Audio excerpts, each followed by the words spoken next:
Alors, j'appelle à la barre et je crois que oui, mérite totalement vos applaudissements. Alors, nous passons la parole à la Cour de cassation, absolument. Madame Postel, je vous en prie, rejoignez-nous au pupitre. Et là aussi, je ferai le démarcheur pour passer les slides. Donc, le micro bien collé, parce que sans ça... Ça ne fonctionne pas, collé au menton. Collé au menton, parce que sans ça, quand on voudra retranscrire en visio, ça ne passera pas. Alors, la Cour de cassation, donc, eh bien, la Cour de cassation, c'est à la fois une vieille dame, parce qu'elle existe dans le domaine du droit depuis toujours, et elle a depuis quelques années un rôle capital dans la diffusion de la jurisprudence française, à côté du Conseil d'État. Vous savez qu'en droit, en France, on n'est pas pauvre, on a deux droits différents. On a le droit privé, on a le droit public. Je vous fais un cours en ultra accéléré. Et donc, la Cour de cassation, pour aller vite, c'est plutôt le droit privé. Et nous aurons le Conseil d'État après qui vous parlera de droit public. Donc voilà, donc la Cour de cassation, c'est l'alma mater, c'est la mère tutélaire, c'est celle qui prend soin de toutes les juridictions. Et Madame Postel, je vous laisse la parole. Merci beaucoup, Monsieur Berthaud. Donc, effectivement, je suis magistrat à la Cour de cassation. La Cour de cassation, c'est la juridiction suprême de l'ordre judiciaire. Mais depuis 2020, on lui a confié une mission qui n'est pas dans ses attributions traditionnelles, puisqu'elle est responsable de traitement.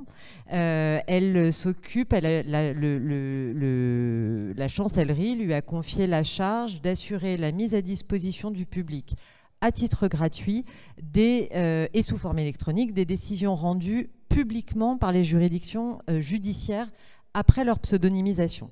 Donc en fait, la Cour de cassation devient responsable de traitement au sens du RGPD et se doit de mettre à disposition l'ensemble des décisions rendues par les juridictions judiciaires. C'est prévu... donc par deux textes, mais avec un calendrier progressif, puisque le volume de décisions au final qui sera mis à disposition, et on ne parle que des décisions qui sont rendues publiquement, c'est environ 3 millions de décisions par an. L'ordre judiciaire rend environ 3 millions de décisions par an. Vous avez dans l'organisation judiciaire, et sans vous faire bien sûr un cours, une cour de cassation, mais vous avez 36 cours d'appel, vous avez ensuite 164 tribunaux judiciaires, 210 conseils de prud'homme, 134 tribunaux de commerce, et vous avez plein d'autres juridictions qui rendent chaque jour des décisions. Cette mise à disposition, elle vient donc après pseudonymisation, puisque le texte prévoit que dans toutes les décisions, on a l'obligation de retirer les noms et prénoms des personnes physiques, parties ou tiers mentionnées dans les décisions. Donc, on va pseudonymiser tous les noms, tous les prénoms des personnes physiques. Ça, c'est l'occultation socle qui est prévue par le texte. Et le texte donne aussi pouvoir au président, alors je vais simplifier, mais à la personne qui rend la décision, au juge qui rend la décision, d'enlever aussi d'autres éléments lorsque leur divulgation risquerait de porter atteinte à la vie privée ou à la sécurité des personnes physiques mentionnées dans les décisions, des tiers, de leur entourage, des magistrats et des personnels de greffe. Donc, on a systématiquement dans les décisions, on va retirer les noms et prénoms des personnes physiques et on va retirer d'autres éléments. La CNIL a demandé à ce qu'une doctrine soit élaborée. C'est pour ça que de façon assez commune, vous verrez retirer d'autres éléments qui paraissent tellement évidents, mais ça n'est pas prévu par le texte, tels que les numéros de téléphone, les adresses, les plaques d'immatriculation, les numéros de sécurité sociale et un certain nombre d'éléments. En revanche, ce que n'a pas prévu le texte, c'est de protéger les personnes morales. C'est-à-dire que, sauf décision spécifique du juge, on ne va pas retirer le nom des personnes morales dans les décisions. Donc aujourd'hui, cette open data des décisions de justice, des décisions judiciaires a commencé. Toutes les décisions diffusées, rendues publiquement par la Cour de cassation sont diffusées depuis le 1er octobre 2021. Depuis le 15 avril 2022, vous avez toutes les décisions rendues On peut rester encore tout en haut pour le moment, enfin pour même juste avant si vous voulez bien. Merci. Non, je vous dirai. Toutes les décisions rendues par les chambres civiles, sociales et commerciales des 36 cours d'appel sont diffusées en open data. Et nous travaillons actuellement la diffusion future des décisions des conseils de prud'homme, ça interviendra en 2023. Ensuite, les matières pénales. Ensuite, les tribunaux de commerce, 31 décembre 2024, c'est la date butoir qui est prévue. Et normalement, l'ensemble des décisions, donc les 3 millions de décisions par an, eh bien, devraient être diffusées à l'horizon du 31 décembre 2025. Ce qui est déjà disponible sur le site de la Cour de cassation, c'est le stock. Vous avez M. Cortès de la DILA avec qui on travaille régulièrement, à qui la Cour de cassation envoie ses décisions. Et vous avez donc la reprise du stock des décisions disponibles, c'est 480 000 décisions. Depuis le 1er octobre donc 2021 les décisions de la Cour de cassation, les cours d'appel depuis le 15 avril 2022, ça va représenter, la Cour de cassation, ça fait à peu près 15 000 décisions par an et les cours d'appel, la partie civile, c'est environ 200 000 décisions par an. Et au final, donc, l'ensemble, 3 millions. On peut passer à la slide suivante si vous le voulez bien, merci. Et donc, la Cour de cassation a fait le choix avec une équipe extrêmement réduite parce que M. Cortès vous disait, vous indiquez que la composition de son équipe, à la Cour de cassation, nous avons 20 agents qui font de la notation, qui vont faire de la pseudonymisation des décisions de justice grâce à de l'apprentissage automatique et un logiciel spécifique. Donc on n'a que 20 agents qui s'occupent de la pseudonymisation. Et puis on a une équipe extrêmement réduite. Il y a 5 personnes qui s'occupent de cette mise en open data, des développeurs, un data scientist, des développeurs et un data scientist. Vous avez l'accès aux décisions qui sont accessibles, donc le PowerPoint sera diffusé sur le site de la Cour de cassation. Vous avez une page, le traitement s'appelle JudiLibre. Et vous avez une page qui décrit tout l'open data et la mise à disposition des données qui s'opère soit par un moteur de recherche sur le site de la Cour de cassation qui est plutôt destiné à des particuliers, et puis une API où vous allez trouver toutes les décisions stockées au format JSON, c'est comme pour la DILA, et pareil avec une inscription préalable sur le portail PIST, mais c'est le portail pour la plupart des API de l'État. Donc tout est accessible par le site de la Cour de cassation, vous avez des liens extrêmement simples pour y accéder. Et puis après, vous avez le portail PIST aussi, vous avez toutes les informations. Les conditions d'utilisation, comme l'a dit là, la licence ouverte de réutilisation d'informations publiques version 2.0 qui a été simplement complétée par des conditions générales d'utilisation que vous trouvez aussi à l'adresse du site de la Cour de cassation. Principalement, les CGU qu'on a établis, c'est de reprendre les règles qui sont fixées par divers textes et de bien, pour qu'il y ait une information complète des réutilisateurs, mais il n'y a pas d'ajout dans ces conditions générales d'utilisation. Et vous avez aussi une adresse de contact, Monsieur Courvoisier, que vous pouvez contacter à l'adresse qui est indiquée, disponible aussi, accessible sur le site de la Cour de cassation, et qui essaie de répondre de façon très rapide à vos demandes. L'idée de la mise à disposition des décisions de justice ne sert à rien s'il n'y a pas des réutilisateurs qui s'en servent. Et c'est vraiment important pour vous, et c'est pour ça que dans tous nos travaux, on a toujours associé les réutilisateurs pour savoir, on fait dans les conditions qui nous sont imposées, mais on essaie aussi de répondre aux demandes des réutilisateurs, notamment sur le format des données, sur les fichiers de mise à jour des données, des fichiers de suivi, que tout ça soit facilement accessible, toujours par le biais de l'API. Si vous voulez bien ensuite, vous allez voir, j'ai essayé de compléter pour que vous ayez accès, pour que vous voyez ce qui est disponible.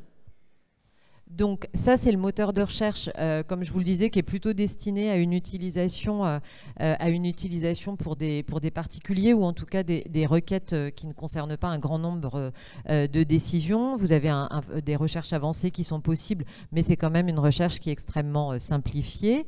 Vous avez, tout le monde n'est peut-être pas très familier avec les décisions de justice, mais vous avez la décision de justice qui s'affiche. Vous avez le titrage, donc tous les mots-clés qui vont vous permettre de retrouver les décisions et de les regrouper. Vous avez le sommaire de la décision qui est rédigé par la Cour de cassation. Et puis, ce qui est en train d'être fait, c'est notamment le chaînage. Donc, vous avez le lien avec la décision attaquée. Vous avez tous les textes qui sont appliqués, et les rapprochements de jurisprudence pour vous permettre d'exploiter l'ensemble de la décision. Toutes ces informations, vous allez les retrouver sur l'API. Donc l'API que vous pouvez tester sur le portail PIST.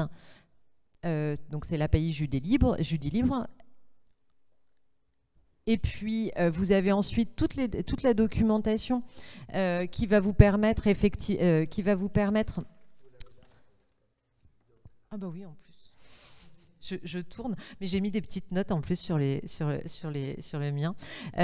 Vous avez donc toute la documentation de l'API qui va vous permettre de concevoir et de mettre en production des procédures pour réutiliser ces données selon les critères que vous aurez choisis, selon ce que vous voulez récupérer. Et on peut avancer encore. Et puis vous avez, voilà, alors je pense que c'est totalement illisible, mais quand vous le recevrez, vous avez toutes les informations donc, que vous retrouvez sur la page du site de la Cour de cassation, avec tous les liens, les rapprochements de jurisprudence, les textes cités, les sommaires, le titrage. Eh bien, vous allez le retrouver dans le fichier JSON. Et enfin, peut-être des données un peu plus complètes. Donc, le décret, c'est 2020. Donc, c'est une mission qui est extrêmement récente pour la Cour de cassation. Aujourd'hui, on a c'est quelques mois. On n'est même pas à une année de mise à disposition des données. Donc, vous avez... mais alors, oui, je vais devoir tourner ma page. Vous avez donc un peu plus de 600 000 décisions qui ont été indexées sur le mois dernier. Alors, il y a des reprises de stock actuellement, donc c'est pour ça que le chiffre est important. Eh bien, les décisions sont mises à jour quotidiennement. Vous avez près d'1 million d'appels API, vous avez 110 000 décisions consultées et un taux de disponibilité qui est proche de 100%. Voilà, donc vous avez en bas de, je ne sais pas si vous arrivez à voir, mais principalement les utilisateurs via PIST, c'est Lefebvre-Sarrut, donc les éditeurs traditionnels, LexisNexis, Doctrine, et puis après des petits réutilisateurs qui viennent chercher les données pour les réutiliser. Voilà la présentation que je voulais vous faire pour la Cour de cassation, sachant que vraiment vous pouvez... alors, vous vouliez ajouter quelques... Non, mais ça sera transmis dans le PowerPoint, c'est pas la peine. Je vous en prie, Monsieur Berthaud. Non, mais c'est quelques commentaires que j'ai demandé à mes informaticiens de rajouter, parce que ce sont eux qui récupèrent les données, donc mettre un peu avec l'adresse des API si besoin, et le test, les bacs à sable, les outils de production, enfin voilà, c'est simplement pour vous faciliter à tous l'utilisation de ces données. Alors, est-ce que vous avez des questions et des réponses? Oui.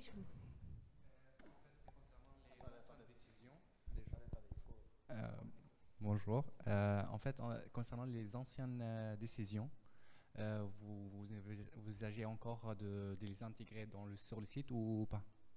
Alors, pour le moment... 2022. Alors, aujourd'hui, on essaie de faire au mieux sur la mise en œuvre des textes. Donc, il n'y a pas de reprise de stock prévue par les textes. On a repris le stock qui nous a été retransmis en retour par la DILA pour alimenter.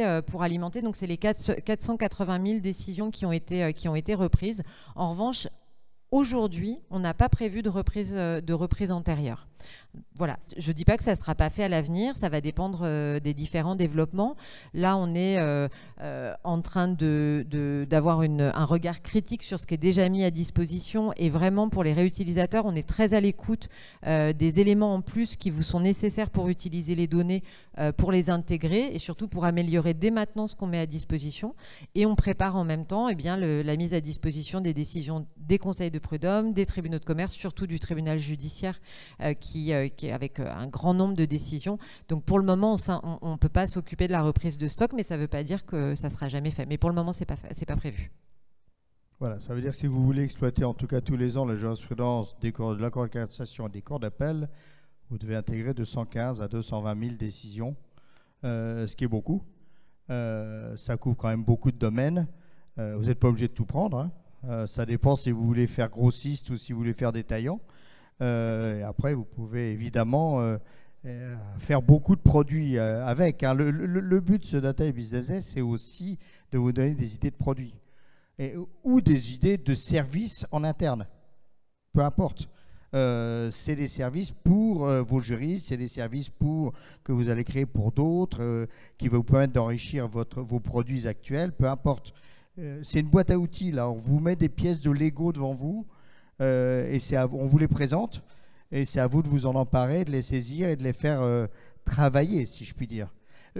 Tout le concept de l'ouverture des données, ce qu'on appelle l'open data, c'est vraiment en mettant des données à disposition, les acteurs publics initient, mettent du carburant dans la voiture de l'innovation française.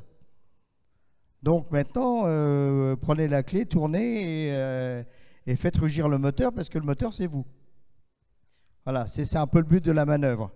Là, vous avez le secteur public qui fait son boulot, et qui le fait aussi bien qu'il peut. Hein. Il y a énormément d'expertise et de bonne volonté. Mais après, tout ça n'a de sens que si c'est réutilisé. Rien ne serait pire qu'un constat où on s'apercevrait que les données ne sont pas utilisées. Et ça ou que l'open data, qui est payé par l'impôt, ne sert qu'à quelques-uns. Et ça serait un problème. Pour compléter, ce qu'essaye de faire la Cour de cassation, on s'est vu confier une mission avec une diffusion quantitative fixée, et ce qu'elle souhaite faire, c'est aussi du qualitatif. Et donc, au fur et à mesure, c'est d'enrichir ce qui est déjà diffusé par diffusion des rapports et avis. Alors, il n'y a pas d'obligation légale, hein, il n'y a aucun texte qui impose à la Cour de cassation de le faire, mais d'essayer déjà de travailler sur la hiérarchisation des décisions, parce que quand sur 3 millions de décisions, eh bien, une décision de la Cour de cassation ne va pas avoir la même portée dans l'ordre juridique qu'une décision de première instance. Donc, c'est vraiment d'essayer de mettre des indicateurs, d'enrichir avec des indicateurs pour hiérarchiser les décisions de justice, d'une part, et sur les décisions les plus importantes, de les accompagner de documents. On parle beaucoup des rapports et avis à la Cour de cassation, mais qui peuvent être des documents d'études, peut-être même faire des liens avec d'autres documents pour enrichir la réflexion, pour que la réutilisation, ça ne soit pas une diffusion uniquement quantitative, mais qu'il y a vraiment une réflexion sur la diffusion des données, l'importance des données de jurisprudence. Mais il y a un rapport qui va être remis, qui a été remis sur la diffusion, sur la jurisprudence justement, et qui est vraiment intéressant, qui donne plein de pistes, plein de recommandations sur comment valoriser la jurisprudence, comment la mettre en valeur, et ne pas se contenter de diffuser 3 millions de données par an sans donner aucune indication. Donc tout ça va s'enrichir au fur et à mesure. Encore une fois, on a moins d'un an de diffusion des données, donc et je le répète, parce que ça a été redit cet après-midi, mais vraiment, on est à votre disposition. Il y a une adresse de contact. Saisissez-la, faites part de vos besoins, de vos critiques, pour que ça soit constructif et qu'on fasse avancer les choses. Merci beaucoup, Alain Postel, pour cette intervention. Je crois qu'on peut l'applaudir aussi. Elle le mérite autant que M. Cortès.